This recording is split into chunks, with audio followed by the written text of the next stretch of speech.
am Sai Chaitanya. Welcome back to my channel Sai Tech. In today's video, I'll try to show you friends how you can actually use the iPhone type iOS control panel in any Android device. As you can see, so right now I do have the iPhone 12 Pro Max with me. You can see the similarities between the both this Android phone which I'm trying to use. So it is a MI 11X device.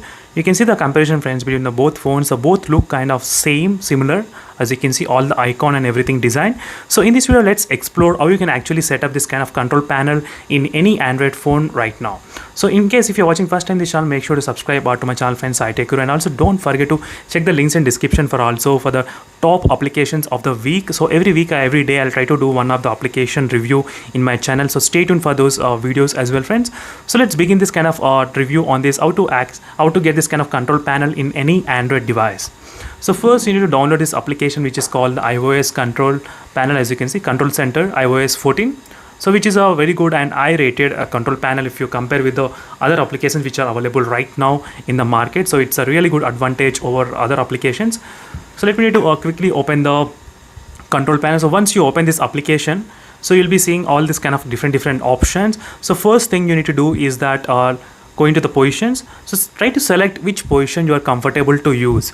So usually some people they do like the left side, or some people they like the right side, or top or bottom. So usually I'll try to prefer the right side or the top one, but sometimes I'll try to use only for the right side. Even you can change the direction or position how much you want.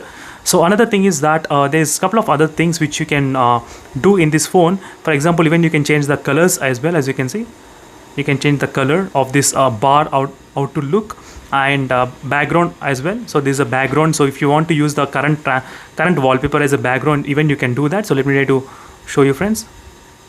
As you can see, the current background which is there in the back side, so which will be displaying as a black color. So that is how you can do it, and there's an option for that one. And there is also music control options. Even there is an option for the customizing the controls as well. As you can see, there is an option for customizing controls. All this kind of options you can enable if you want, or you can disable. So you can add multiple applications as well. So let me try to add the applications. So let me go to the Google Chrome, camera. So what I'm trying to do is that I'm trying to add all the apps in the bottom. So it's easy for me to access those applications anywhere and anytime possible. When I'm trying to use WhatsApp, if I want to go to the Google Chrome, you can actually just press this option. So that's how it is useful. And another thing is that particularly about this control center, so if you long press on this option, you do get this kind of big option, so where you can increase and decrease the slider. There is also long press options are available in this control panel. So let me try to show you friends. So same thing goes to this. If you long press on the media like volume, you'll get the access to control the music volume for each and every different categories like system tone and the music sound and the ringtone as well. So same thing goes to the screen timeout. Here you do get different options where you can select the screen timeout or how many minutes or how many seconds you wanted. So long press on this one doesn't do anything.